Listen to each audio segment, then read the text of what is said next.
Awesome.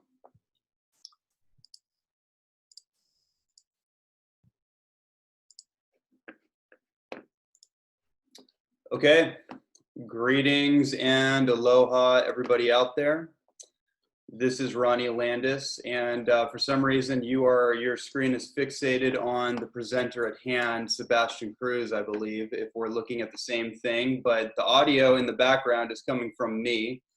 So, and that's just, I don't know, that's just one of the interesting things with Zoom. I don't know if we're seeing the same thing, but one thing I would like to say before we dive in, if you can come on video, that would be amazing. There's certainly no pressure to do so, but if you can, it's really just nice to have like a round table kind of council, and it just creates more of a connection. We can see who we're talking to.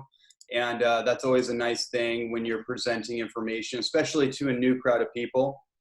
Oh, you can see me. Okay, cool. All right, got it. All right, well, welcome everyone.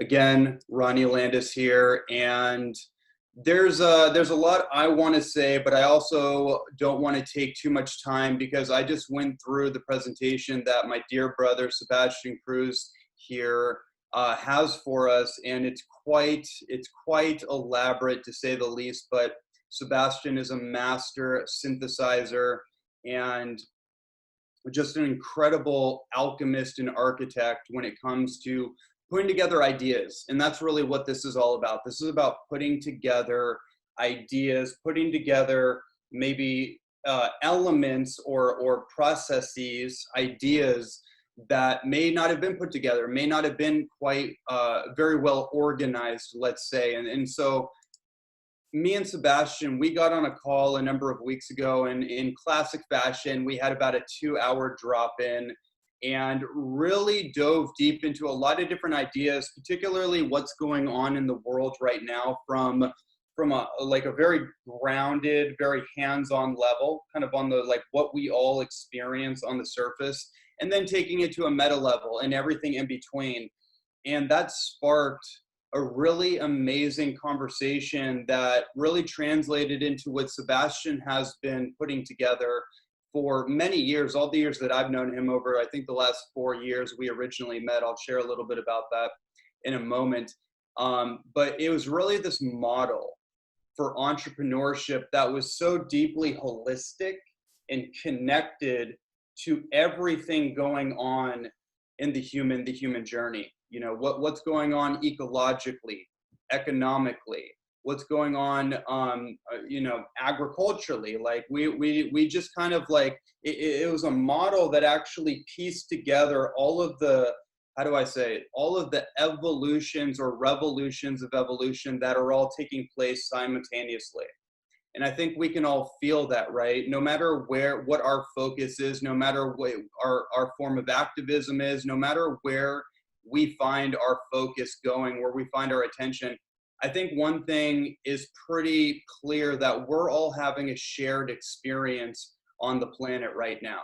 That was one of the biggest epiphanies for me when, the whole COVID thing hit, and then all the different dominoes started falling down in our kind of collective structure, if you will, or the destructuring of our perceived structure. That was one of the things that we talked about, and I feel is of great importance to understand, is that, hey, we're going through a restructuring process. It's not comfortable, it's not fun, and it is well past its expiration date, right? I think all of us kind of feel that. I think many of us have felt that for many years. And now we're just at that culmination point where, on one hand, it can appear like things are falling down, right? Things are falling apart, maybe in our own personal life experience, our own businesses, particularly.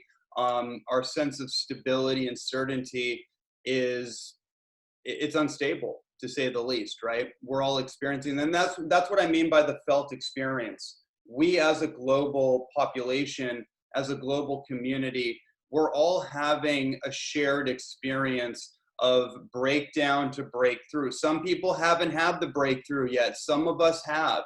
Some of us are going through the oscillation on a bi-daily or bi-weekly experience. And that's something I just want to speak to, or I wanted to speak to leading up to this, is to just get real present to whatever our particular experience is right now, and understanding that we're moving through transition turbulence. And I think the most practical place that many of us have felt it, that many people have felt it, is economically. It's in their business, it's in their goals, their projects, the things that they were moving towards, things that we may have been moving towards. I know for me, the deck of cards completely fell over, and I had to go through a lot of heavy lifting. I've been doing a lot of heavy lifting energetically and moving through a tremendous amount. And so that's reshuffled my priorities. It's reorganized my value system. And I think that's also part of what will probably be embedded into this conversation, is in a realignment of collective values. And that's what I believe is happening. Our priorities, our value systems, what we deem important is being reorganized. And so I think the question then becomes, how do we structure our personal lives, and how do we structure our businesses in and around our core values, right? That to me, and you and me, Sebastian, we've had many conversations in the past that are pretty much just based on that idea, right? All the different experiences and different perspectives we've had moving through the entrepreneurial world, the online coaching world. It's a lot of it has been just, it's just been navigating the confusion and I can't find the right word, but just navigating through the trenches of all of that and trying to find this place of like, where does consciousness want to go? And how does that play into business? And what is the evolution of entrepreneurship? What does it look like? What does it feel like? And practically speaking, how do we align our personal selves on that momentum wave, if you will, that carrier wave of evolutionary entrepreneurship? And I think that you better than anybody I know speaks incredibly well to that, and you can really provide a roadmap. That's what you have done, really, is provided a roadmap and a blueprint for the conscious entrepreneur journey, but not the conscious entrepreneur journey of like what it might have looked like a year ago.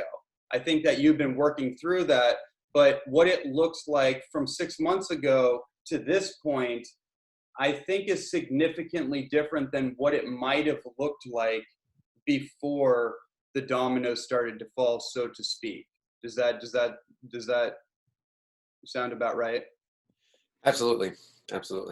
Okay, cool. So I just wanted to share some of my thoughts, and as a little bit of an introduction, just kind of setting up the precedents and getting real present to what the potential shared experience on the planet is, and how is it relevant to entrepreneurship. That's really what we're going to dive into. So I don't want to take too much more time here. We have a lot to get into, and I want to hand it over to Sebastian. Last thing that I'll say, me and Sebastian met about 4 years ago at a business mastermind within our coaching community in Encinitas, California. And probably the biggest highlight and the best ROI on my investment, and it was a good investment, to be part of that group, was meeting a few key characters that became incredibly close friends of mine. And Sebastian was one of a few people that I really connected with, and we developed a relationship and an allyship all these years, these number of years later. And we would just get on phone calls and just have like 2-hour conversations, just kind of shooting the breeze. But then we would just get into these deep little thought processes, and we would piggyback on each other. Like he'd present a thought, and then I'd present a thought, and then it just kind of spider webbed into this beautiful kind of geometric picture, which put our thoughts into a place of sensibility. It's like, oh, then now this makes sense. Like I have these ideas and they're kind of these streams of consciousness, but now we have this kind of think tank that we've created in this conversation, and it would create this like incredible picture, if you will. But I didn't necessarily know what to do with it. So my assumption and my feeling is that Sebastian has been working behind the scenes, actually putting all these things together. And like I said, he's a master synthesizer. And in my personal experience, when it comes to talking about entrepreneurship, he's one of the only people, especially at this moment in time now, he's one of the only people I actually care to entertain that conversation with, for many reasons that are personal to me. I think the most personal reason that I just want to share is that I feel like most of the conversations of the past are just irrelevant. That's how it feels for me. I feel like a lot of things, and nod or put a one in the comments if you feel this too. This was one of the things I just wanted to get off my chest, or just speak to before we get into this, is that a lot of the past, I mean like the past 6 months, a lot of the things that a lot of us, I'm using a lot words right now. Many of the things that we may have thought were very relevant have become irrelevant. A lot of the messages that are put out there in the world, at least this is my experience, I feel just are not relevant to what feels like the pulse of humanity, what feels like the pulse of consciousness and evolution, and what is going to be relevant on the other end of this transition turbulence, this rainbow bridge that we're all crossing. And make no mistake, everybody on this call and many others are the forerunners of that future. And so that's why I'm really excited to do this call and have Sebastian share his wisdom and have all of you together. And I think that's the extent of what I want to share. So I'm going to go ahead here and I'm going to do a quick little screen share. And I don't know, Sebastian, by the way, do you want to just piggyback or say anything before we get in? I think we can start with the first slide. And yeah, the thing I really want to emphasize here is I appreciate everybody being here, because this model that I've been working on, it's something that I wholeheartedly believe in every cell of my body. And this is the first time it's been publicly presented outside of like one-on-one conversations. And that's really what I want to emphasize here is it's a conversation that we can have. I see the comments, and I need help with it. I need help. And because global abundance is a big deal. And I know that I can't do it by myself. I don't believe any one person can, but we absolutely can together. And we're actually the first generation, I believe, in human history that has this opportunity. So that's kind of the context I'd set for this is, yeah, it's really conversational, and that your part is a key part of this. And the idea is that you have all feedback is welcome, all thoughts are welcome. A big part of this is using our differences to push us forward. And that's a really big value of my life is that, you know, I think if we're all clones of each other, we're not going to reach global abundance. We need differences of opinions. We need differences of focus. And yeah, so that's what I just set the frame as we go into this. Beautiful. Beautiful. Love that. Okay, well, let's get going here. So let me pull up the slide here.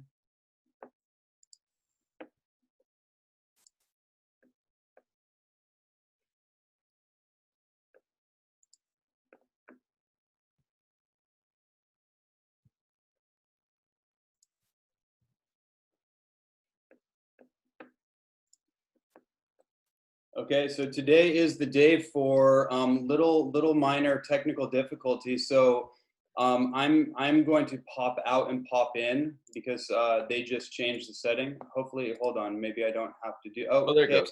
Wonderful, yay. Yeah, there we go. Okay, so you can just cue me, either put up a finger or just say next, and I'll just sit here and moderate for you. Perfect. Okay, great. So yeah, let's get into it. So global abundance, that's the focal point. That's the mission. And this conversation that we're going to have here, the goal is to simplify the path, both on a personal level and a community level and a global level. Okay. And as I was talking with Ronnie, I believe we're the first generation in history that we have the technology and the psychology to either make us or break us at this point. Past civilizations in history, there's been many of them. Many great civilizations have come and gone in history. And right now, I feel like we're on the cusp of either going extinct, basically, or leaping forward in such a way forward that it's even hard for us to conceive of. And that's really this concept of global abundance, is this is not like an incremental shift, is that we have the exponential technology as well as the psychology to leap us forward into an era that is dramatically different and more prosperous than we have right now.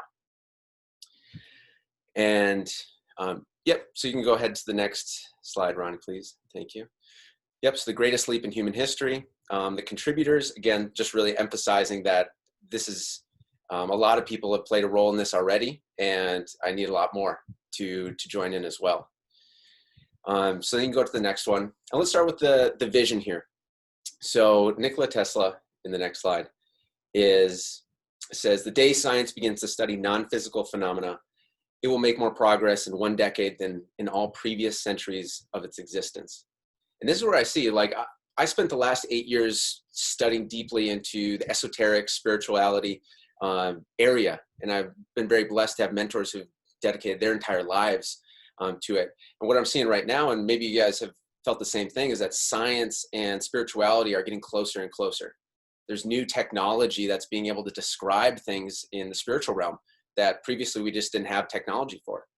And I see this happen all the time, where like neuroscientists are talking about different phenomena that happen, that they're using their own language, but they're talking about the same thing that the spiritual masters have talked about.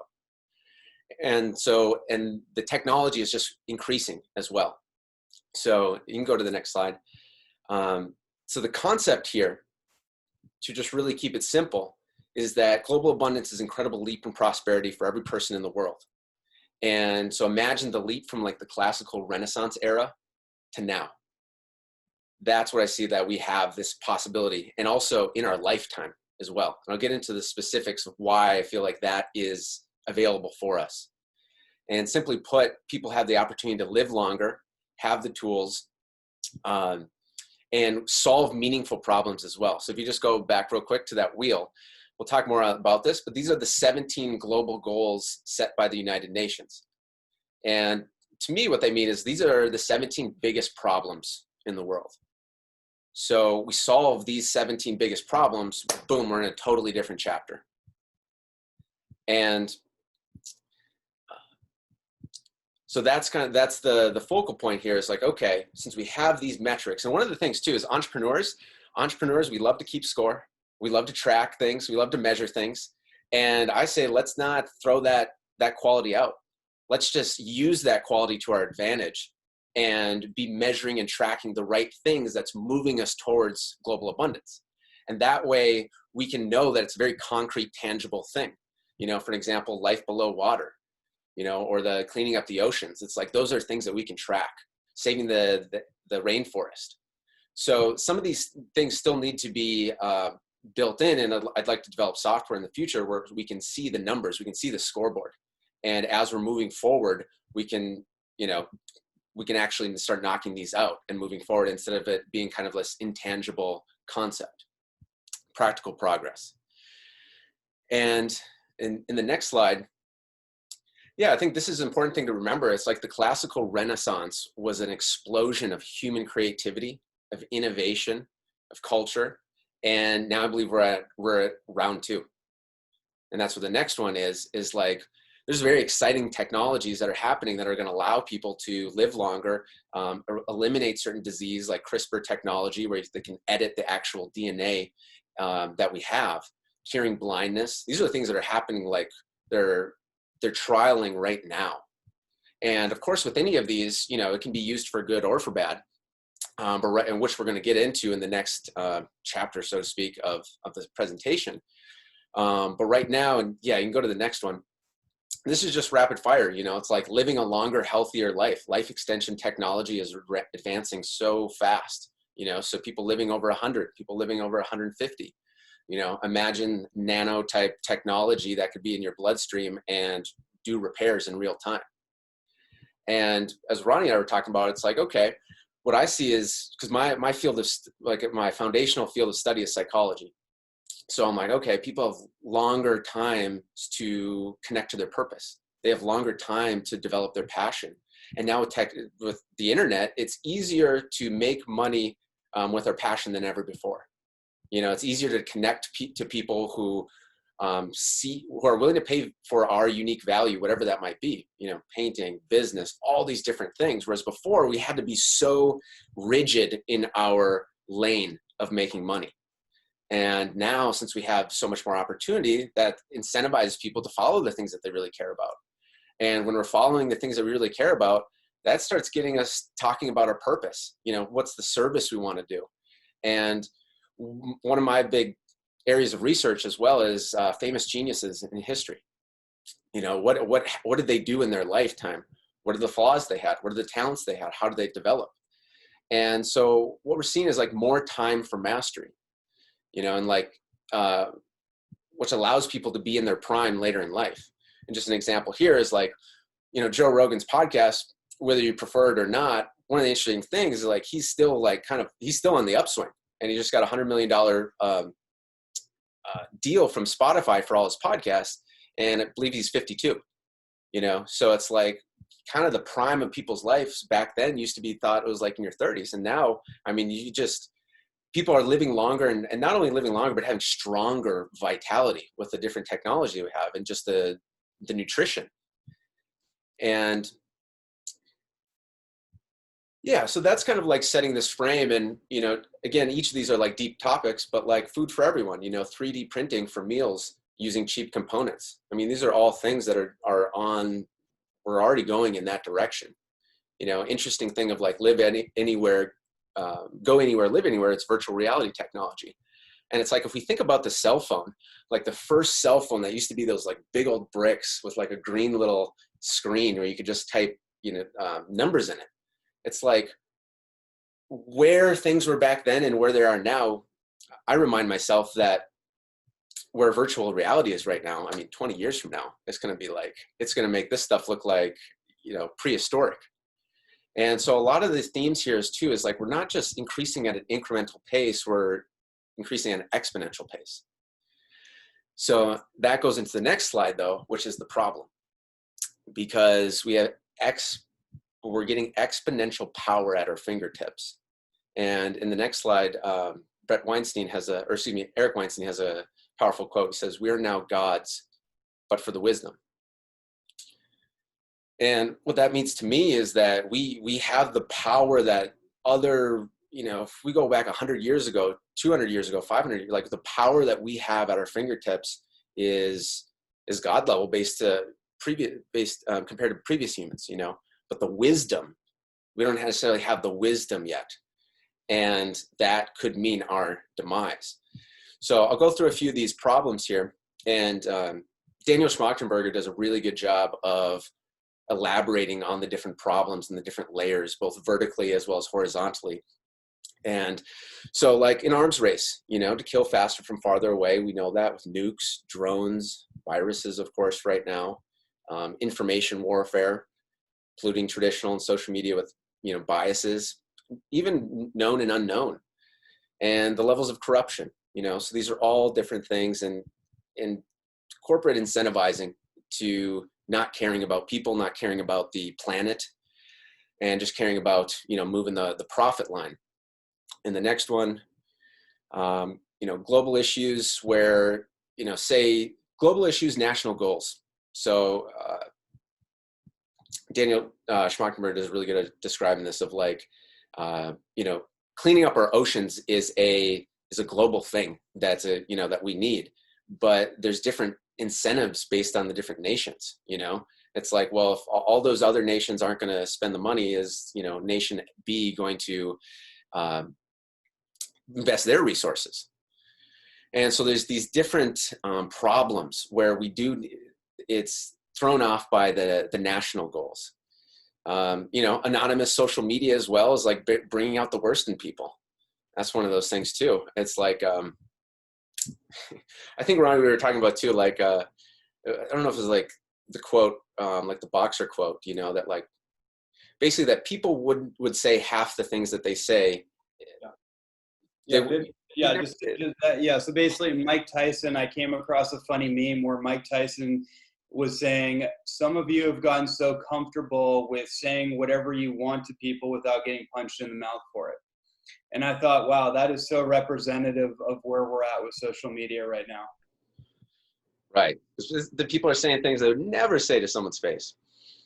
So, and then of course, you know, the problem of like virtual signaling without real action. And that's the whole goal here is like, all right, shared vision, let's work together and let's have real meaningful action that we can track. So that goes into the next slide, which is the solution. And basically, these are kind of the tip of the iceberg of those problems. And I believe that the level of complexity of our problems are so vast that we need a simple solution. And as Albert Einstein says, no problem can be solved from the same level of consciousness that created it. I believe actually the solution is simple. It's not easy, but it's simple. And on the next slide, it shows that it's psychology. And specifically, upping our wisdom at a collective level so that our wisdom can match the power that we have at our fingertips. And the analogy I use here is like the master key to open up all doors. Because imagine like all these different problems. Imagine you're going to like a huge mansion and all these different problems are different doors. And it's like, you got to have a key for each one. You got to craft the right one. And there's all these different levels of locks and it's endless. So this concept is like, okay, what if we find the master key? Whereas when a person when it comes to locks and keys, you know, the master key is able to open up all of them with one key. And that's how I view psychology here and in upping our score, but we got to track it because traditionally psychology can be kind of a nebulous concept, just like with spirituality. So how do we quantify wisdom? And that's really what I've been working on and measure it and gamify it. So, you know, maybe you guys have seen this as well. There's Dr. Maslow's hierarchy of needs. That's one way of moving up the wisdom score. We also have Dr. David Hawkins' scale of consciousness, talks about in the book Power versus Force. And giving this roadmap of like, okay, at the bottom, that's our most negative emotions. That's when we are most likely in our most primal state. That's when we're not working together. And the more we are up the scale, the more collaboration that happens. And so this has really been my study for the last 8 years as well, is like, what is this process of taking a person up this? And specifically, like with Carl Jung's work, you know, what's the shadow work that has to be done to go into our past pains, our past patterns, our resistance, and how can we move ourselves up and then actually have real meaningful change in our business. So what I did is I simplified the Dr. David Hawkins scale of consciousness, put it into numbers like you see on the right hand side, and then on the next slide, I put colors with it. And so I simply just call it the color scale. And what you see right here is I'll kind of just go through it a little bit, and Ronnie, feel free to jump in here because this might be a kind of a place for to chat on. So essentially, each of these layers on the Hawkins scale are in a different color. And what I've been noticing in the testing is that we feel different based on the different colors. So red, those emotions usually feels heaviness. We can feel it. It's like kind of like you're feeling the weight of the world on your shoulders, or the burden, or it just feels like, oh, you're dreading that conversation. And what we've been testing, me and my team, with this is like using this in the most practical of situations. This could be, you know, in your business. It could be in your finances. It could be, you know, who to hire. It could be doing admin work, all these different things. And so what we've noticed is that, okay, when it comes to a person being on the Hawkins scale of consciousness, it's almost like we're at a different level for each different part of our life and business. And common sense wise, that really makes sense because, you know, say we're really good at one area, maybe health is just on point. But then there's that other area of maybe having tough conversations with people that you kind of feel shy about.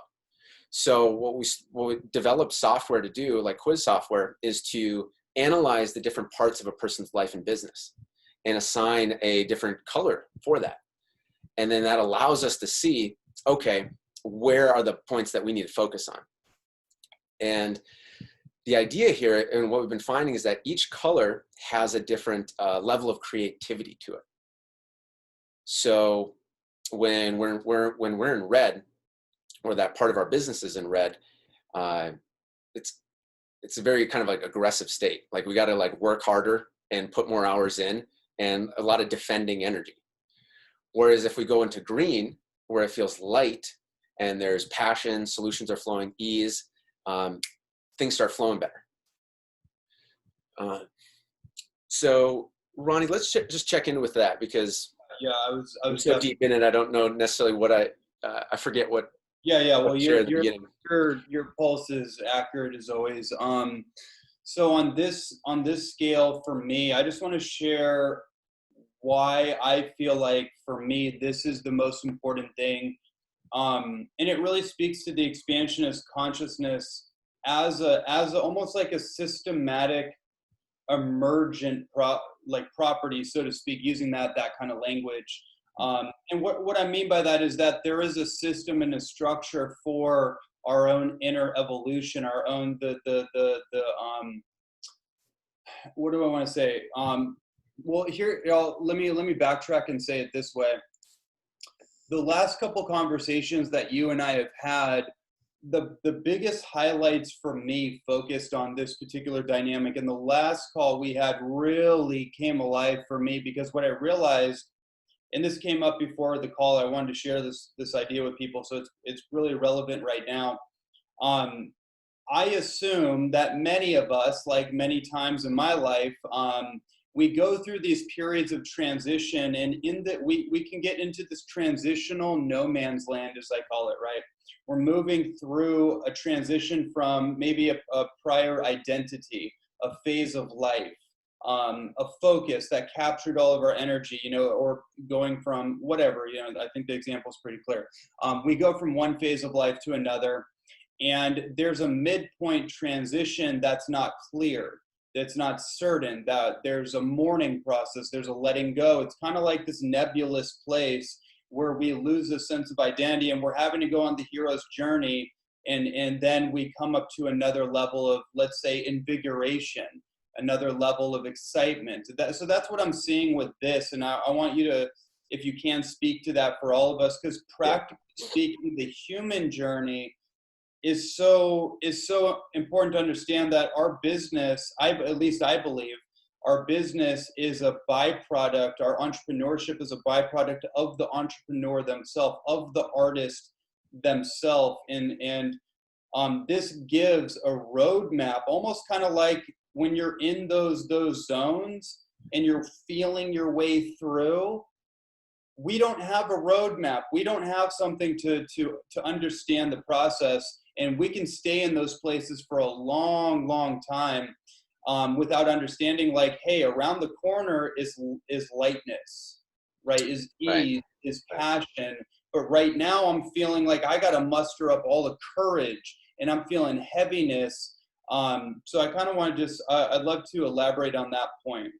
Yeah, thank you for that. So yeah, let's go through this in terms of the business journey, because each of these are like a stage of business as well. And so the heaviness, and I'll just share like my own story a little bit. So like when I started entrepreneurship, I was in it for I'm just in it for the money. Like I was like, all right, I didn't have the house I wanted when I grew up. I didn't have certain things. All right, that was my sole focus. So that's a lot of like anger. That's a lot of, screw the haters, going to prove myself. That's a lot of red energy. And I went through a whole journey with that, built a company, big company, 25 full-time team members. We grew and grew and grew. But then I was operating at that red level, and it collapsed. And so later on, that's what really started my personal journey. I was like, well, what's the point of this? I had everything that I thought was important taken away from me. And when I was at that lowest state, I was like, well, what is really important in life? And that's what really started the journey of finding my purpose. And so as I did that, then I moved into starting an SEO company, which gave me a lot of freedom and the resources to go even deeper into the spiritual area. And I would say then my business moved into like gray, because like I got it working to about 4 hours a week. So I had a lot of freedom, and the business is still running right now. But when I went back to work in it, I just felt like unmotivated, flat, numb. And this is where a lot of people hit the, what I call like the entrepreneurial midlife crisis.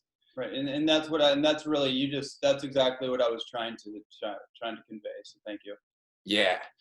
Yeah, and this can hit us at any time in life, but it's that moment in time where it's like almost the business has risen above the red. You know, you don't have to fight like you used to, but there's not anything fully pulling a person yet. So then a person kind of feels in limbo, and that's what I've seen with the research. Is that's usually where people are like, all right, I'm going to go on more trips, you know, I'm going to buy new things, and but it doesn't really fulfill it, because what gets a person to the yellow stage is connecting to their purpose, like their direction. And so and a person doesn't need to know their purpose per se, they just know the direction. Like for me, it was like, I just felt pulled to the spiritual training, the shadow work with my mentors. And I didn't know how I was going to be in my business, but I just started moving there. And so in that yellow stage, it's kind of like light and heavy. It's almost like being split, what usually happens with people, and happened with me too, is like we have our moneymaker business that's like, you know, doing our thing. We're good at it. You know, people are happy to pay. And then we start expanding though. It's like a double life. And on the other part of our life, we're expanding to like our purpose, you know, spirituality, all these different things. And it kind of feels split, because it's like, wow, I'm doing this. And then this feels amazing, because what's happening is a person starting to bring green energy, where it's light, your heart's up, and you're like, solutions are flowing fast. You're meeting the right people. And then it's like, oh, but now the weekend's over, I got to go back into my business, you know, and do the things that I used to love. You know, but right now it's just like, ugh. And it took us many years to like figure out this phenomenon that's happening, because it wasn't really talked about in the spiritual world at all. It was kind of like, all right, you wake up and then everything's supposed to flow. And it's like, what's going on? Why isn't it all happening? And so the yellow is kind of like what I've been called, like, calling it no man's land, because it's tough. It's like you kind of got one foot in the heaven on earth feeling, and then the other foot is like doing the stuff that you don't really want to do anymore. And so we call that like a stepping stone business, because you can feel the direction of your purpose. And usually when I talk with people about this, they're like, okay, the thing I really want to do is this, but first I'm doing this business so that I can build the right things. And it like logically makes sense. But what we've been just seeing in the research is that it keeps people stuck in yellow. And the key is to actually weave more of the green energy, the lightness that connect to their purpose and their passion into it. And then it evolves the business. And that's where it goes into the green, where the green is when purpose, passion, and profit are all flowing together. And so that's what we've been finding with it's like each business has a score that averages all these different points of the color scale. And then we can see of like, okay, what's the next level that we're at? And then blue, which we're still getting more and more research on that's like a business that's very at peace. It's very simple, but it's growing, and it's just naturally growing on its own. And it's actually about doing less. Whereas in like the red, it's about, you got to put more hours in. I just wanted to comment, if I may, like, and I assume that we're going to go through it and like actual examples of well-known brands or people that fit into these different categories. Because when I look at blue, I'm like, who is that? Does that even exist? Is that the emergent property of evolution that we're trying to move towards? Is that something that even exists right now in the current structure of companies or people that operate at the highest levels? Because all I see is a combination of maybe there's a little bit of blue, there's definitely a lot of green, the passion energy, but there's probably a lot of red coded in there as well. When I think of like companies or brands or people that are operating at that kind of icon level, if you will. Yeah, let's talk through this. And if you have any questions, anybody's listening, definitely put them in the chat, because we can kind of flow of what's going to be the most useful here. Yeah, usually like the trademarks of like a red business, to like set contrast, is like high pressure, you got to buy now or see you later, just really like old school type of like internet marketing tactics. And yellow, we kind of see as like, there's still a bit of that, but like they're doing it for like the right reason per se. Like there's kind of like a bigger direction, but it's still kind of like, kind of like pressure tactics that you see. And then green is more like, there's a bit more free content, and people are magnetized to it. And what we see so it's like the right reasons, the right price, the right people. And then blue is like where people just share it on their own. There's kind of like this multiplier effect. And one of the examples and we're still finding like the research for this, but one of the ones that comes to mind is Asana. So Asana is a task management system, like your to-do list. And as I was talking with Ronnie about this, like I realized that like I've been on the free plan for Asana for like, I don't even know, 6 years, 7 years, something like that. And I refer it to anybody, anybody that it comes up in conversation, because it's been a huge value for me. And I looked at it, I was like, man, they must like give you like a free account or something like that. Or I just looked at the pricing, and it turns out it's free up to 15 users. And I was just like blown away. I was just like, that's not even like, that's so much free.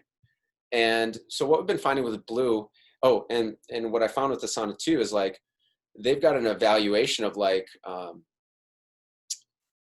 is it? Multiple billion-dollar evaluation, if I believe it correctly. And so what we see with Blue is like, it's setting the business up where you can create an ecosystem of free products or services, and that people can go into it. And that actually the interesting thing is like in red, the business needs the person to buy or get out. In blue, it's actually setting up the right ecosystem that you don't need to, you're actually okay if a person never buys.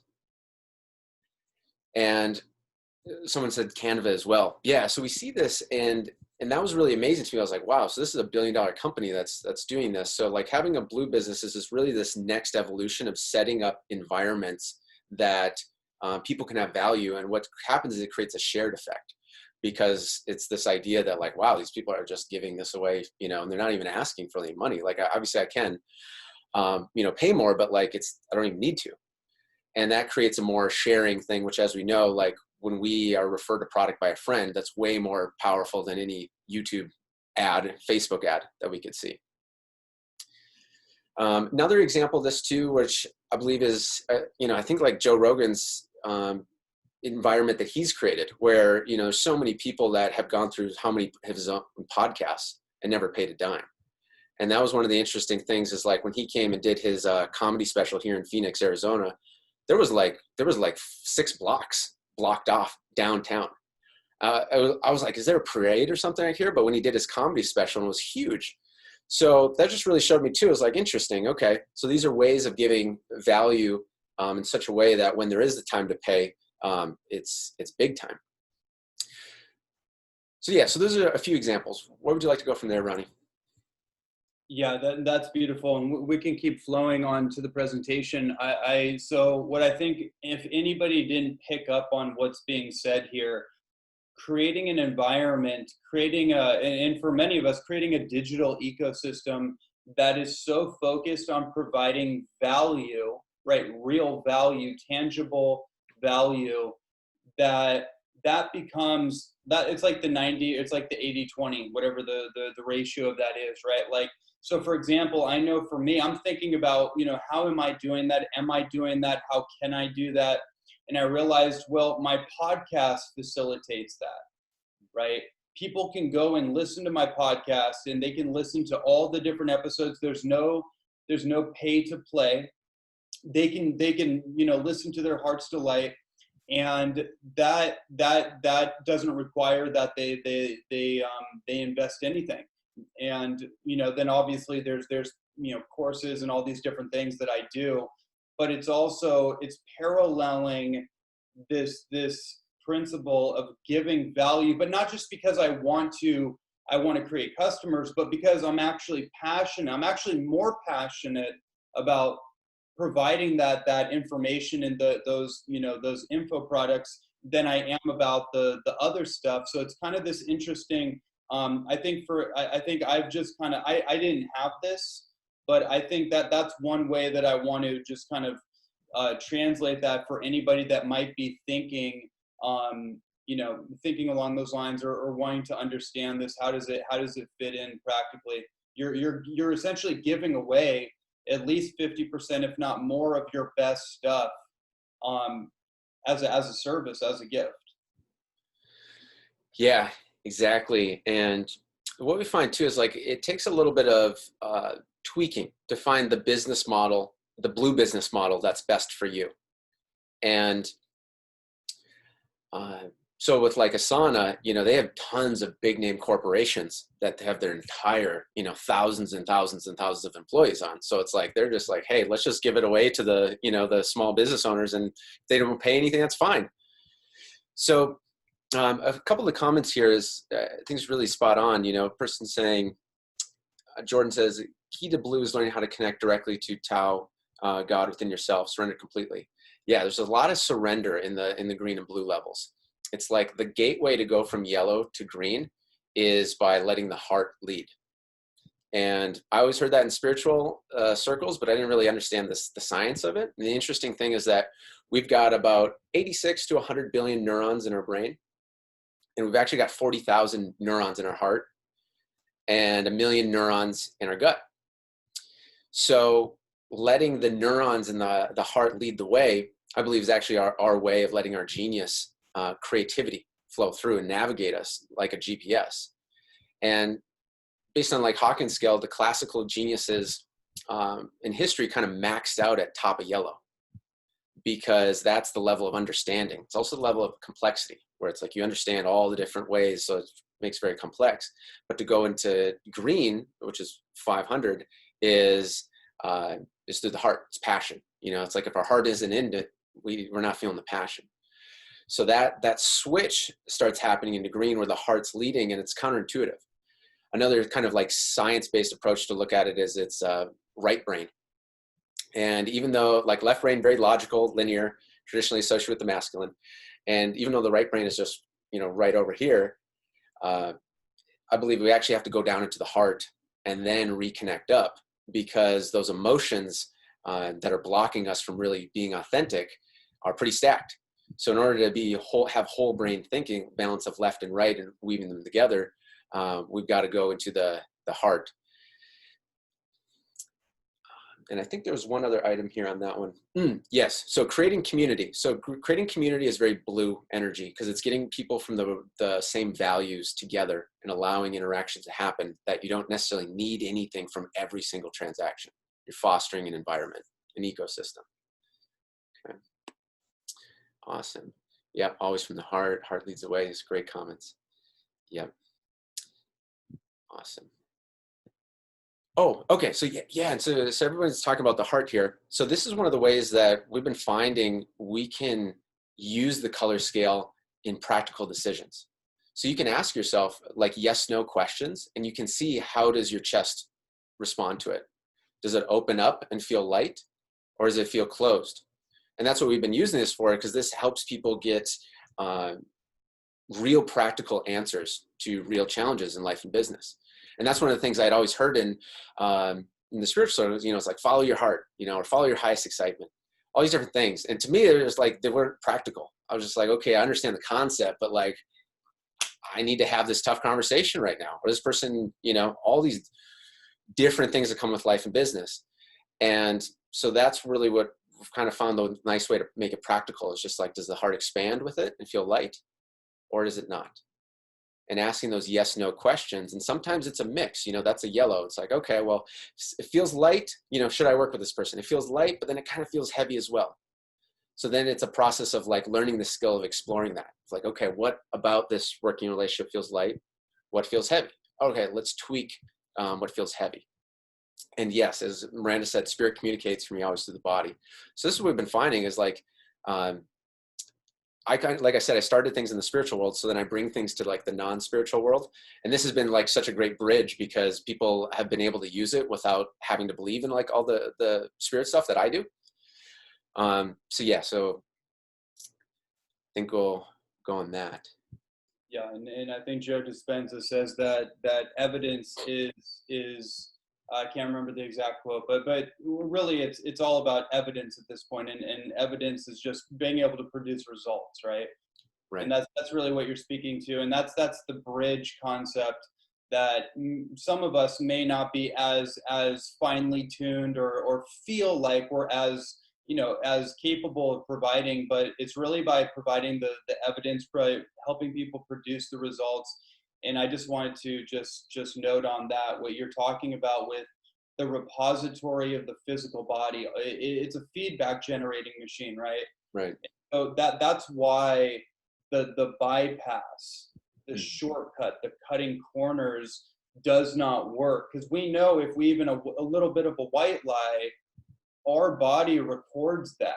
And so I'm just thinking about, even within myself, or thinking about within just even that like bigger corporate structure, how much blocked up energy gets built up through the accumulation of inauthentic or incongruent patterns. Right. And then that turns into the CEO that dies of a heart attack or something like that. Yeah. You know, but just and just the last thing I think that might be relevant. I know it's relevant for me as I'm thinking about this. The more our consciousness expands and the more aware we become, the less incongruent we can be, because we are more aware. It's different if you don't have the awareness, right? Yeah. It's different if you literally don't have the awareness. You can keep doing things, and then one day it'll blow up. But that little bit of resistance, that little thing could actually become a massive boulder in the system. And we might think it's some huge thing that we're literally can't move, we're in mud, but it actually might be a little thing that we need to have that uncomfortable conversation.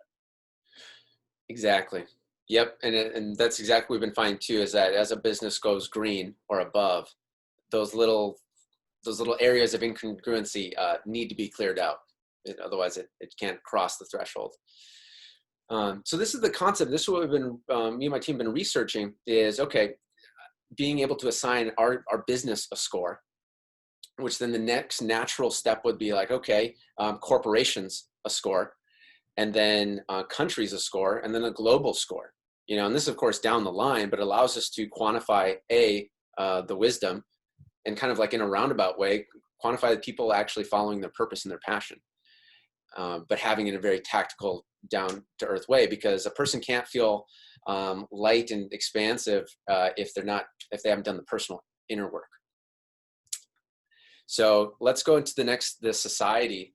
And that's really what it's setting the basis of is, okay, the next step for social science. Because right now we're doing this on an individual level. What happens when a society is seeing these markers and improving on them? As Buckminster Fuller says, you never change things by fighting the existing reality. To change something, build a new model that makes the existing model obsolete. And that's really a big emphasis here, is because if we fight the established system, we're going to get fight back. So I look back, okay, there is kind of like a revolutionary component to that. But what if we just put the natural incentives the right way? And from a societal standpoint, if we incentivize the right thing, people will move on their own towards the right direction. So I'll go through a couple examples of how this is already happening. So on the next slide, Harvard Business Review says companies that lead with purpose are 202% more likely to be profitable. And Mark Benioff, billionaire owner of Salesforce, says to be truly successful, companies need mission bigger than profit. Now, I think everybody here knows this. The thing why this is exciting to me is that this is making it in corporate America. And like, this was not even a conversation 5-10 years ago from what I was seeing, like on this big scale. And now Mark Benioff has wrote a big book on it. He's got he's a huge proponent of mindfulness and meditation. The last few years, seeing more mindfulness in corporate. And I'm like, oh, great. Okay. So they're moving in this direction that we already all know, because we've gone on our personal journey. And now it's even happening in this level. And like, if it's happening in corporate, then like, that's probably like the toughest place that it's taken. It's already happening. So on the next slide, another example on this concept of incentives is, it's like this idea of, okay, let's incentivize a race to the top. And this is a pretty deep one where, okay, kind of like, if we look back at like business in the 90s, but kind of like classic corporate business, it's just like you're not caring. It was all about the bottom line. It's all about profit. Didn't care about people. It was that idea. But what happened is that with social media, it got easier and easier for people to post online if they had a shitty experience. So it got harder and harder for corporations to get away with being terrible to their customers. And of course, there's still levels that happen right now, but like with the review sites, we're seeing, corporations had to start focusing on their customer service or die. And that's what Lindsay said here, innovate or die. And from what I've known from my mentors who have been in corporate America, that's what they focus. That's what they say. There's like, they will not innovate unless they're faced with either, death, basically corporate death. So it's like, okay, how can we lead them to go in the right direction? Because they're at a super corporate level, it's based on profit. Okay, great. So let's naturally incentivize things so that they can't profit unless they're going in the right direction. And we're kind of seeing this happen already, where companies that are being ethical, they're connecting with their customers, they're having a purpose, that's becoming more and more actually demanded by consumers. And every year that passes by, I see it increasing more and more. And one example is like women's cosmetics, anti-cruelty cosmetics. That's becoming a bigger and bigger thing of like, okay, what was the testing behind this? And there's a lot of people that will buy specifically anti-cruelty companies. And so that's seeing those companies emerge. And as more and more of those hit the market, and it becomes more and more taboo to buy from these companies that have certain practices, then those last companies like are forced to change their practices or go out of business. And that's really what I'm looking at here is like, okay, let's kind of fan the flames of the natural incentives, because then we don't have to go to corporate and convince them of like, hey, you got to stop doing this testing. It's bad, because we could probably talk to her blue in the face. But let's set the incentives where they have to move in that direction to stay alive. So perfect. So I really learned a lot from a mentor of mine, Yannick Silver, on this. And he's got this concept of evolved enterprise. And he's really good friends with Richard Branson. He's gone to his island many, many times. And Richard Branson endorsed this model. And what Yannick talks about is like transactional is how business, that's kind of like the base foundation of business. Like you think about like business in the 90s, like I said, it's very transactional. It's all about the numbers. Then we started seeing businesses kind of be ahead of the curve and be transformational. So it's kind of like, I'd say kind of like the yellow. They're doing it for the right reasons. They're really making an impact beyond just that small transaction. And then what Yannick talks about is transcending. So, okay, how can we provide transformation and help the world in a specific, meaningful way? And he's been quoted on Forbes on this, and he's been really ahead of the curve. I think he developed this maybe like 10 years ago. And there's different quotes from like Forbes and other things where, CEOs are saying like, hey, this is where it's going. And like, this isn't an option to not go this direction. Like if you haven't gone in this direction, you're actually behind.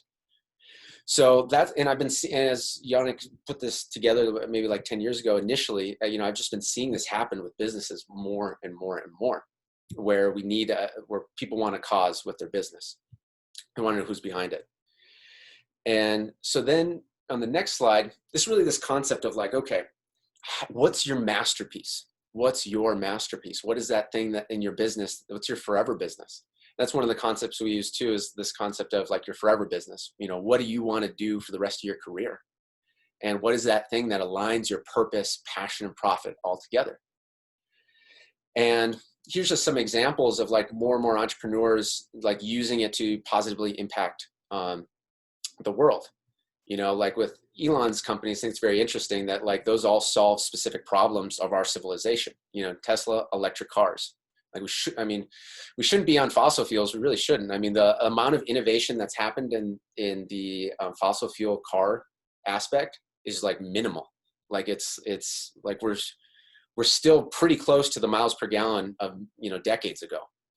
So he also has Solar City, which is solar energy for homes all across the U.S. And of course SpaceX, because we got dwindling resources here. So what I see is like as more and more people who have social aspects to their entrepreneurship have fame, you know, each generation of kids grows up seeing that. And kind of like back in the day, it used to be cool to be kind of like that Wall Street, Gordon Gekko type fame. That was kind of like seen as like success in business. But now as people are changing and moving up the color scale, the people who are looked up to have this social component. And as we have that, I believe it will become more and more commonplace to have it together. Okay, so then that really goes into the path. So the direction of your masterpiece. And the next slide, we got a quote from Steve Jobs. The only way to do great work is to love what you do. And that's really why, like my company called DecodeYourGenius is like, okay, what is your thing? And I absolutely believe every person has their own level of genius. Not their own level, their own type of genius, because there's 22 different types of genius. And we're taught in school that, hey, genius means you memorize facts and you know certain things from textbooks. Well, that's only like one of the areas. And people have different types of genius that comes in different things. And I think, you know, I've had so many times in my life where, you know, I've seen somebody who doesn't look the traditional picture of what we're taught, you know, a smart person looks like a brilliant person looks like. But then you find out like what's their thing. You're like, wow, blown away. Like this person's incredible at this specific thing. So we each have that. And on the next slide, this is how we combine purpose, passion, and profit together.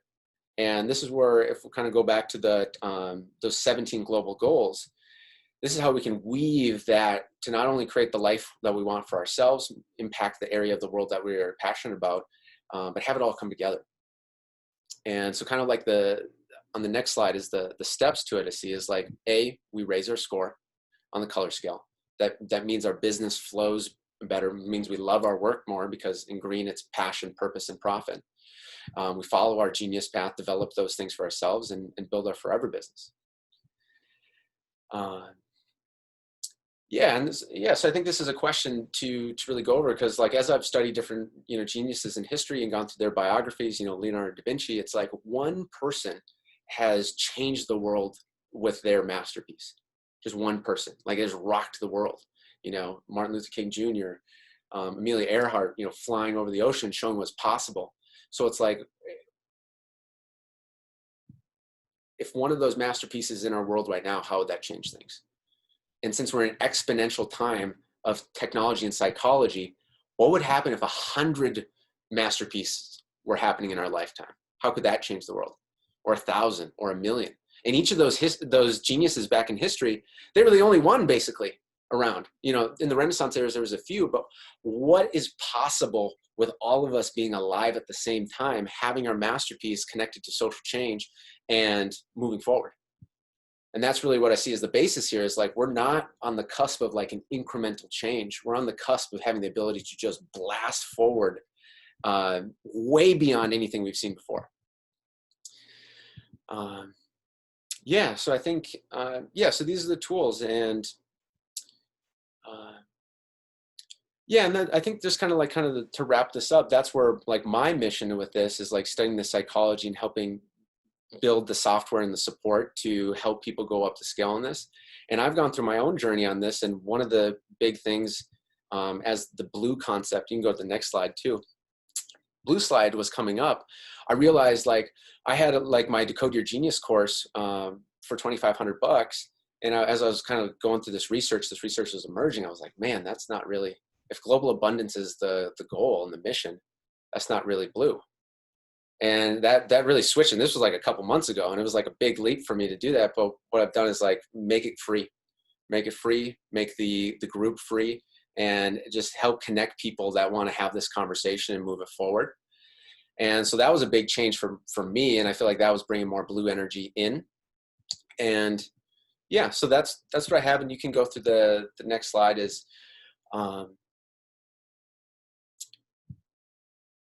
the steps. Yeah, I think that would be best. So if you go back, or if you go down to the icons,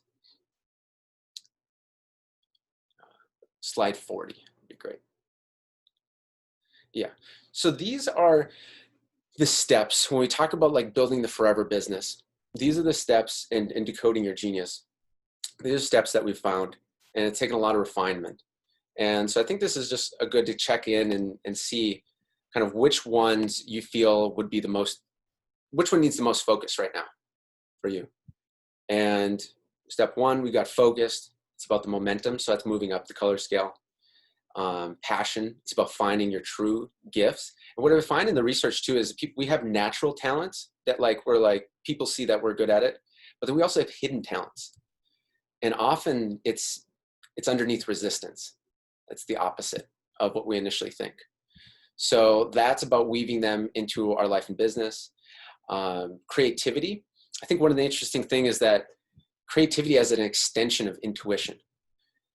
Because I believe that whether we look at it, our spirit already knows the answer. Or if we're really not connected to that, we could say our subconscious already knows the answer. So creativity as an extension of that rather than us trying to figure it out all our own. And purpose, claiming your cause, what that means for you. Efficiency, moving up our impact, and then the community, align the allies. Yeah, so I think we just close up here with the action on the bottom to kind of like wrap up this idea.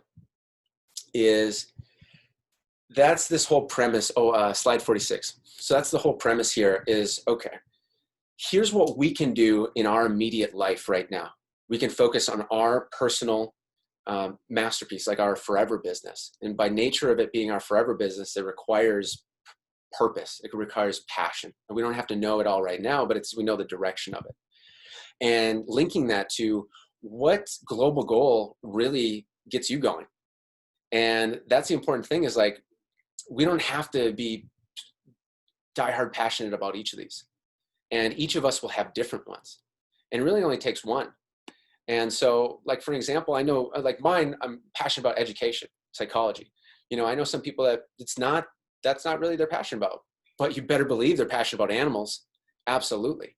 And this is where I see us being able to use our differences. We don't have to be clones and just focus on all of them or just focus on the same ones, but this is where we can divide and conquer with the shared mission of each person making meaningful change through their business to their area.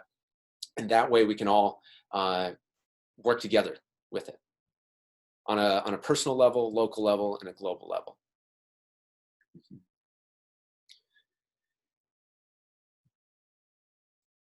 And I think that kind of wraps up the initial framework.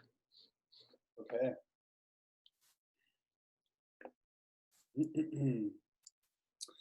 Wow. Okay. That was incredible. Yeah, I really feel like you tied in so many different things, but really synthesized it perfectly and brought it in an order, and a keyword order and organization that is just really easy to follow. So I think right now would be a great opportunity just to open it up to a Q&A. And I'm sure people have questions or comments or any epiphanies that you've gained from this.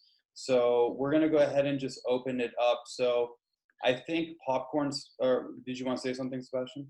Yeah, just real quick. So I have a free Facebook group, Decode Your Genius, bunch of free resources in there. If you do want to continue this conversation, like I said, collaboration is the key here. Divide and conquer, being able to focus on different things. So you're welcome to join that if you want as well. The link is DecodeYourGenius.com. I'm gonna go grab that right now, and I'm gonna put it in the comments. I definitely thank you for bringing that up. I definitely want everybody, myself included, to take advantage of that. My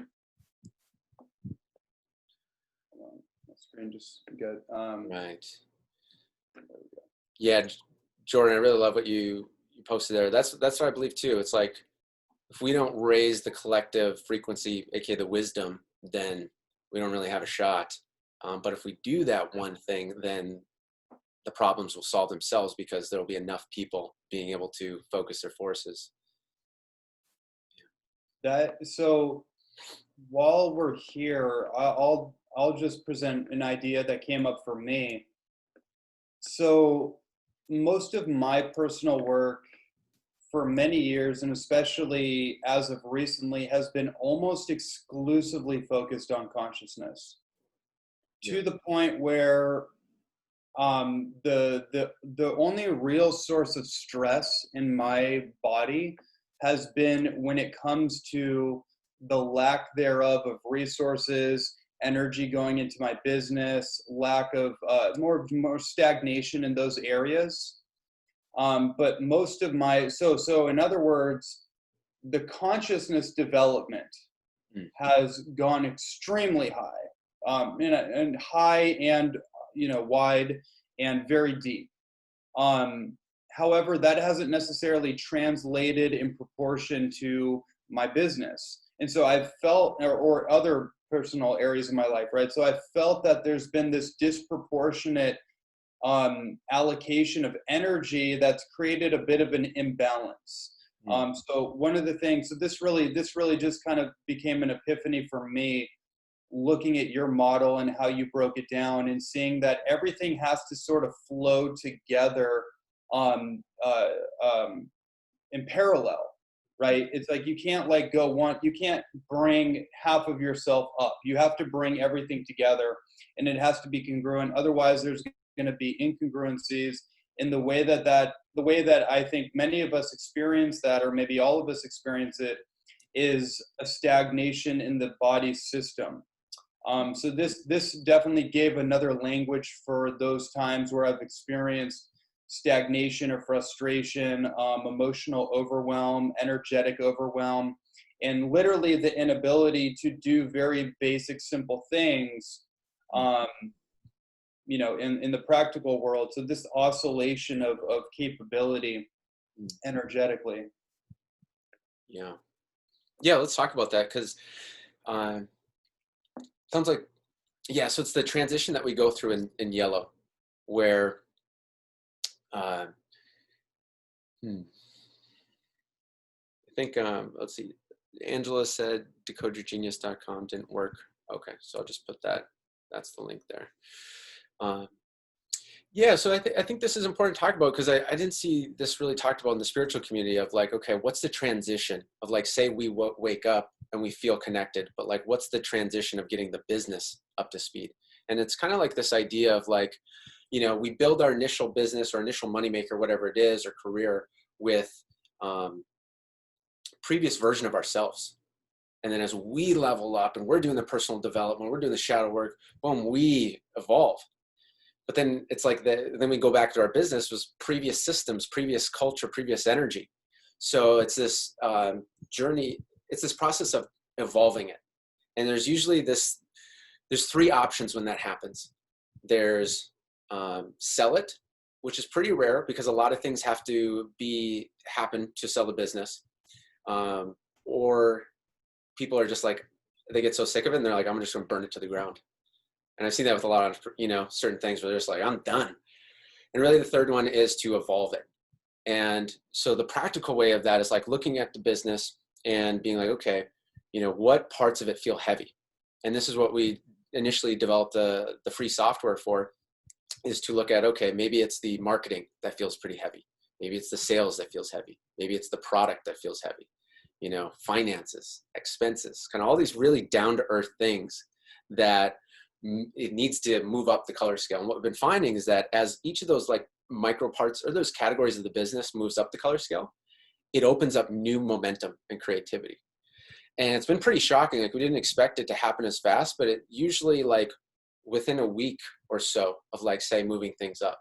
And for an example, one of these things might be like as simple as bookkeeping. Maybe it's something you're doing by yourself. It makes you feel heavy. You're like, not looking forward to it. But then getting a team in place to do it, then boom, all of a sudden that went from like red to green. And what we find is like more of these things move up the scale, more momentum, more opportunities just flow for the business. Yeah. So all the energy circuits in the system are flowing perpendicularly to one another in direct proportion. Yeah. I just really appreciate the way that you phrase that the old self the old self, there is a death process, right? That's just what it Yeah. is. Like there's a deletion in the system. There's old programs and paradigms and software programs, identities, and the habits associated with that have to be canceled, cleared, and deleted, right? Easier said than done. And I think that's where the application of the transformation and consciousness work gets to be put in, right? Where that's really why we're doing it. It's not some general thing of like, oh, I'm evolving myself, I'm going to transform myself, but without a goal, without a purpose, without structure. Where is this taking me, in other words? And I think that's where the business structure can then be applied in parallel to the consciousness work, right? They can actually be moving in the same direction. Right. And this is coming through me now because that hadn't always been the case. It was like I'm doing this because I need to do this, and then this is this. But now the energy is actually going off in slightly different directions, and somehow I need to regroup that so it's part of the same track. Exactly. Yep. And what we've been finding with like giving a score, because that's what the software does, is it gives a score, and like yellow is like 3 and 4. It gives us an idea of like, oh, okay, we don't need to throw away the whole business. We just got to keep tweaking these things, and that's going to get over to green, because that's really when like the magic happens, so to speak. And what a lot of the feedback has been, it's been helping give context to this kind of like transition area that a lot of spiritual teachings haven't spoken about. And yeah. I feel like there's one other item on that.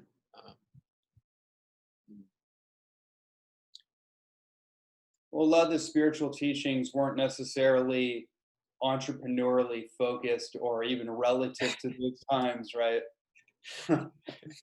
Yeah. Question that I love the comments coming in here, especially like the balance between masculine and feminine.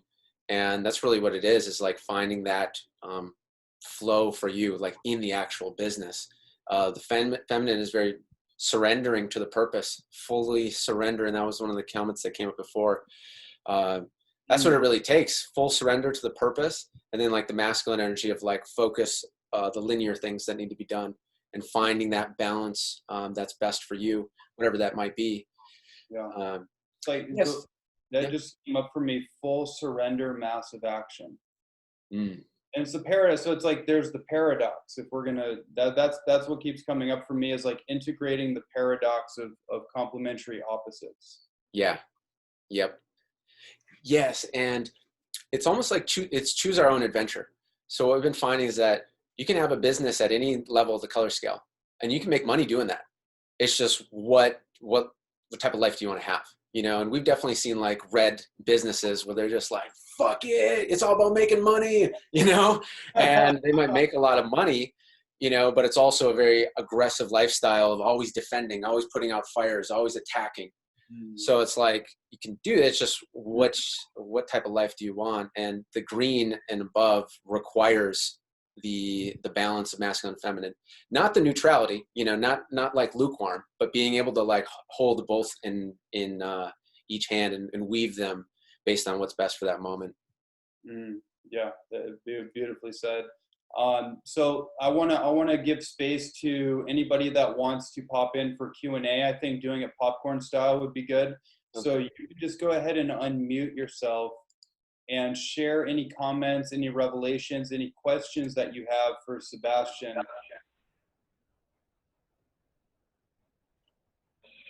Hi, I don't know. I have really terrible Wi-Fi in my house, so I might freeze, but I just wanted to say that I really feel a sense of hope when I look at you kind of really have put it in a way that is extremely clear.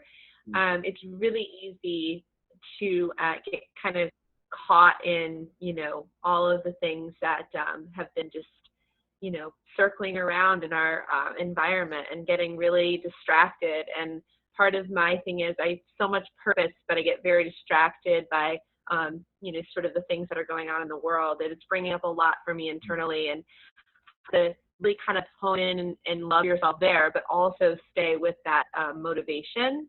Mm.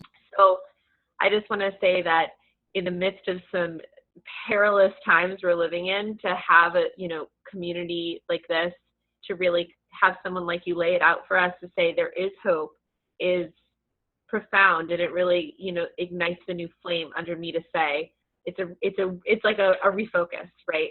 It's there, you know, hope is there, and you're showing that to us. So thank you. I appreciate it. It was a wonderful presentation. Thank you. Thank you for sharing.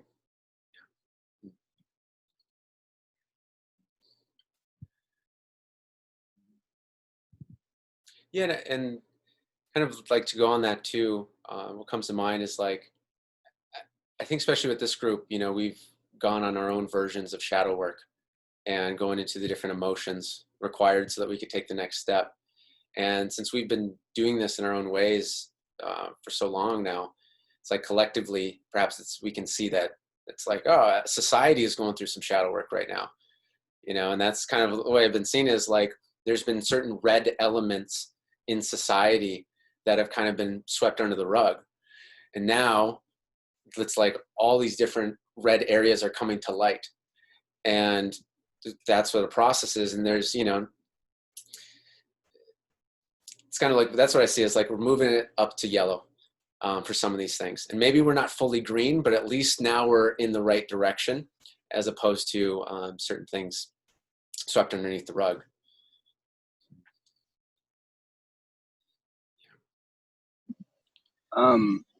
I'd love to hop in and ask something. It's a bit, maybe a little bit off topic, but you brought up Daniel Schmachtenberger, Sebastian, and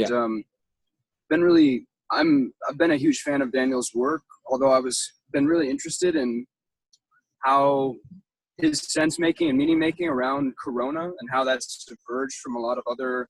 It's been such an interesting litmus test to see where people fall on this, and to see him kind of largely fall on like the dominant media narrative side of the fence, more or less on that, and sort of, I don't know, not really. Yeah, I'd just be curious where you fell on the kind of Corona litmus test and how you make sense of people like Daniel and a lot of the general game B sphere kind of following on like the dominant narrative side of things versus like the narrative that sees a lot of this as being, you know, capitalized upon for political reasons. Is that relevant to ask? Yeah. From what I've seen with Daniel's, I remember seeing a little bit about Corona commentary. When I was going through his content, mainly through the frame of, okay, I believe he has a really good understanding of like the levels of problems. And so let's get really clear on those problems so then we can know what we're working with. Personally, you know, with Corona, yeah, I think there's so many different layers to it.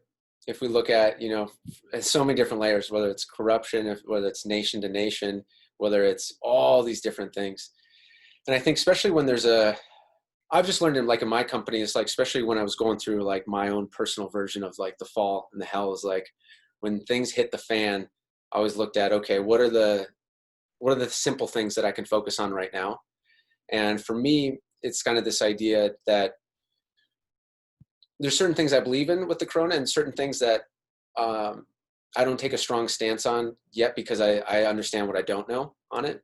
And I kind of, it always leads me back to like, okay, what's the solution? Like if this group, if what they're saying is true, what's the solution? If this group's true, that's on the other side, what's the solution?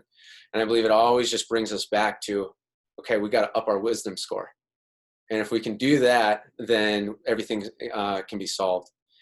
And that's kind of where I stand, because I was, half of my life, I was the middle child growing up. So I was always had one side, you know, trying to pull me to their way of believing, you know, and that's kind of like how I've navigated this a lot of like kind of one foot in just seeing both sides of perspectives of a lot of different things and being able to entertain, you know, both sides without fully getting like caught in each.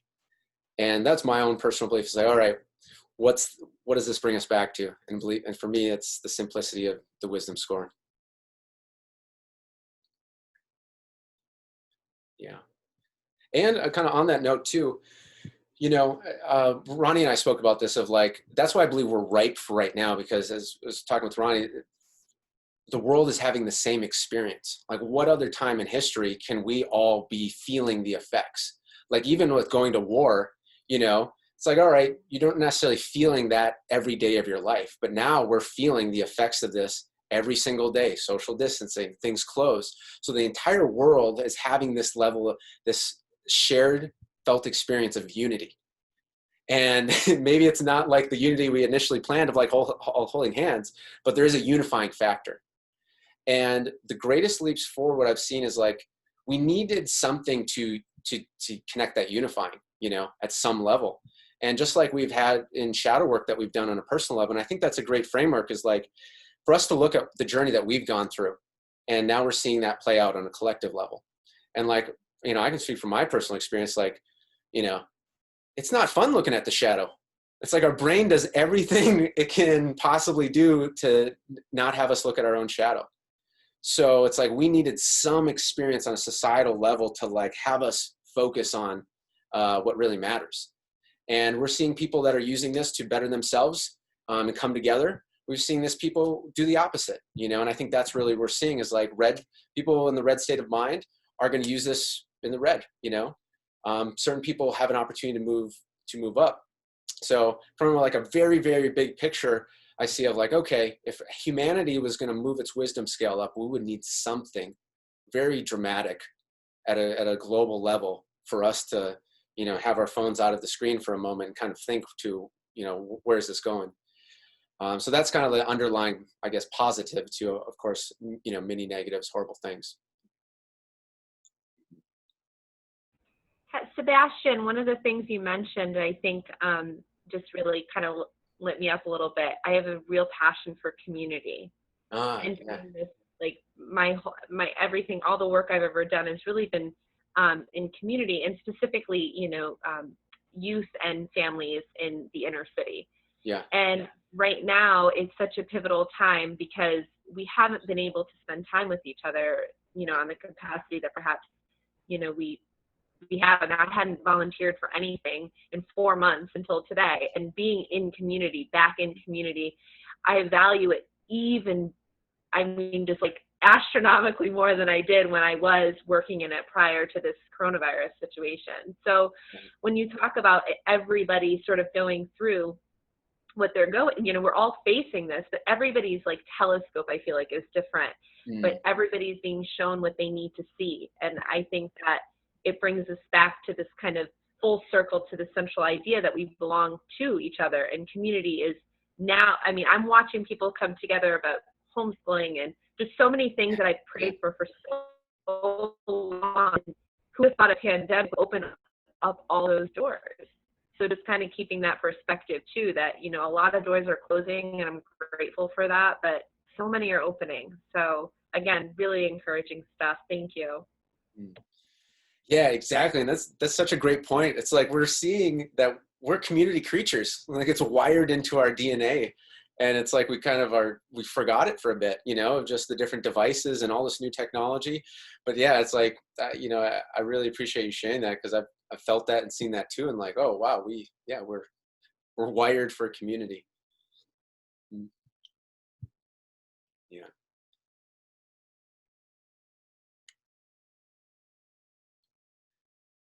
And on that note too, what comes to mind is what we've been researching with like blue business. Blueness is like, it's almost like red, you're marketing for pain solution, and that can work really well. But like blue is really about getting the people with with the same values, shared values. And that's what really comes to mind when you share like community, is like we're seeing like, wow, we actually need this.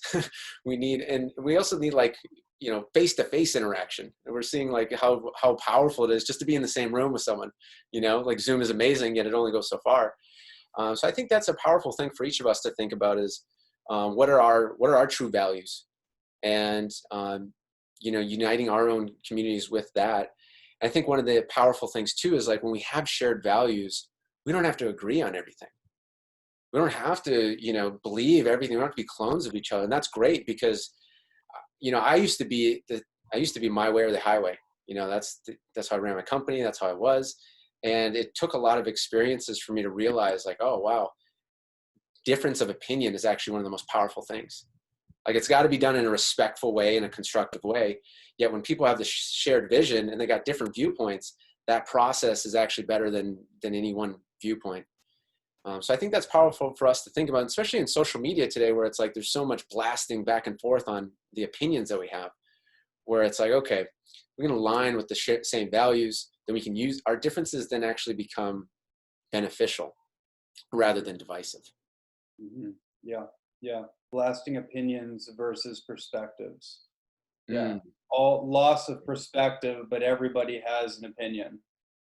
Yeah. Mm-hmm. Yeah. Yeah, this has been really good. I want to encourage anybody that has any last questions or anything to pop on now. We're getting up to the finale point here. So I want to encourage you, if anyone has any questions or any comments they want to pop on, do so now.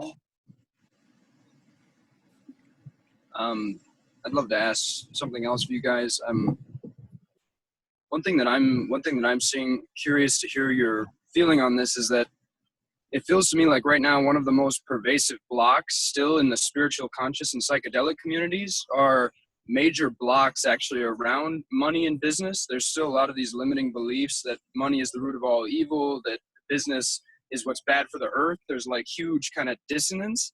And it seems like one of the most vital things as well that needs to happen right now is to spread this kind of wildfire of understandings of new paradigm entrepreneurship and new paradigm sort of like conscious wealth reprogramming, where we can actually dissolve these blocks and help people realize that we're actually at a stage of history where we need more of the wise and conscious beings on this planet to manifest a larger share of wealth, because nothing really gets built on this planet without that. And if we're going to start grounding this new consciousness in real world creations, if we're going to start buying land and building these decentralized permacultural regenerative kind of testing grounds for new modes of civilization and create this kind of mycelial global network, we're going to need a lot of capital to do that, you know, and that's the way I kind of foresee this civilization being transmuted. So that's just one thing that I've been thinking a lot about. Curious to hear any thoughts come up on that. Yeah, I absolutely love it. And I fully agree, because it's like there's entrenched levels of, like, using the color scale, of red business, you know, and all they understand is power. All they understand is resources. So yeah, if we don't, and that's why I kind of like that triangle, if we don't have purpose, passion, and profit together, then it doesn't really click, and we can't make the impact that we want to. So yeah, absolutely love that you're sharing that. 100% agree. And that's where we lead by example.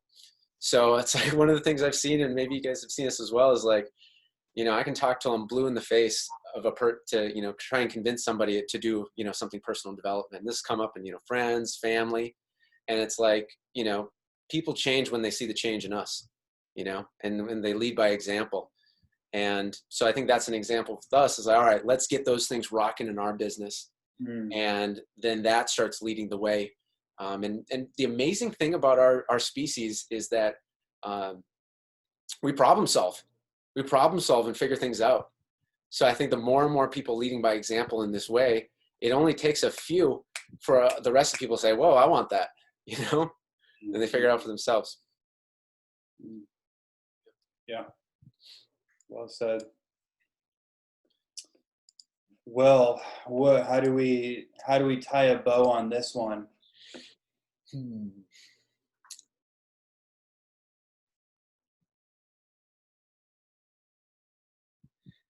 I think how we tie the bow is that we're just really remembering that, you know, if we look at it from the spiritual point of view, there's a reason why we're alive at this time in history. You know, if we were alive 50 years ago, this would not be the same scenario. Even 10 years ago, this was not the same scenario. And we have the things, we have what it takes. And we've each been going on our own version of the personal development journey. You know, if this was our first month into personal development, this would be very different as well. So there's a lot of these forces aligning, all these elements that are needed that we actually have. And I think the thing to remember, especially as we're seeing the chaos per se in the world, is to remember that, the genius within inside of you absolutely can change the world. The purpose that's emerging through us. And that's why I love this combination of masculine and feminine, because it emerges through. And in the red, we're pushing forward. Once the purpose comes through, we're pulled forward. And so we have a phenomenal opportunity. It's going to take the more of us working on this together, the faster it'll happen. And we, as I really believe, we can see global abundance happen in our lifetime. It's not going to be easy, but it can be as simple and direct as this. And, it needs you. It needs you. And every life that you help, every, whatever the global goals is for you, it's like you have your unique passion. And that's what I see in the genius research, is that people have their own unique passions. And sometimes they don't seem like they make sense. How is that going to make me money? But I just feel pulled to do it. And what we see, especially Leonardo da Vinci is a great example of this, is that as we give ourselves permission to follow those passions, to research those different things that we just get lost in, all of a sudden a threshold does happen where those start merging together. And that's what we see with Leonardo da Vinci. He was into architecture, painting, the body, the human body, and all these different things happened. And for a while, it didn't seem like he was, going anywhere. It seemed like he was scattered. But then things happened where they merged them together. And then that created leaps forward in his industry, because the people in say just painting, they were just looking at through painting.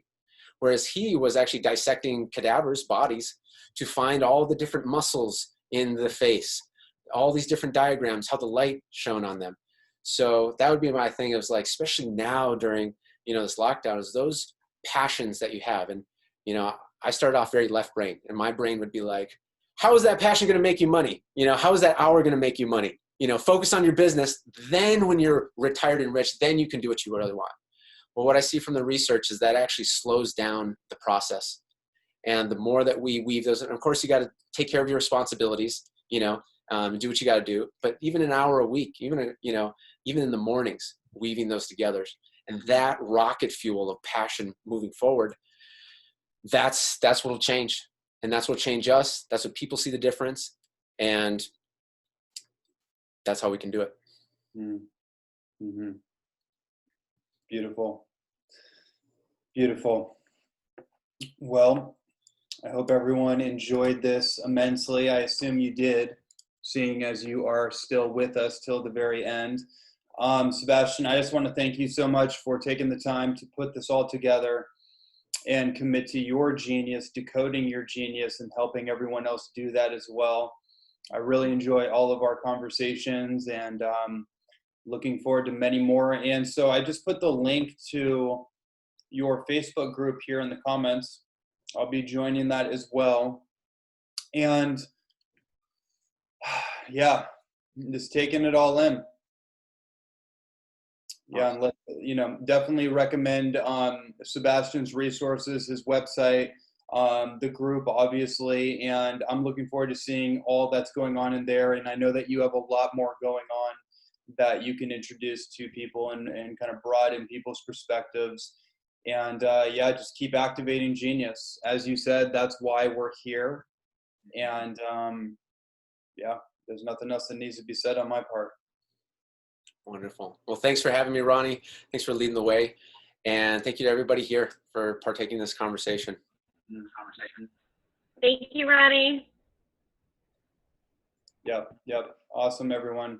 Well, have a beautiful rest of your day. And this is recording, so I'll have this recording sent out to everyone shortly. And we'll connect soon. All right. Much love, everyone. All right. Take care.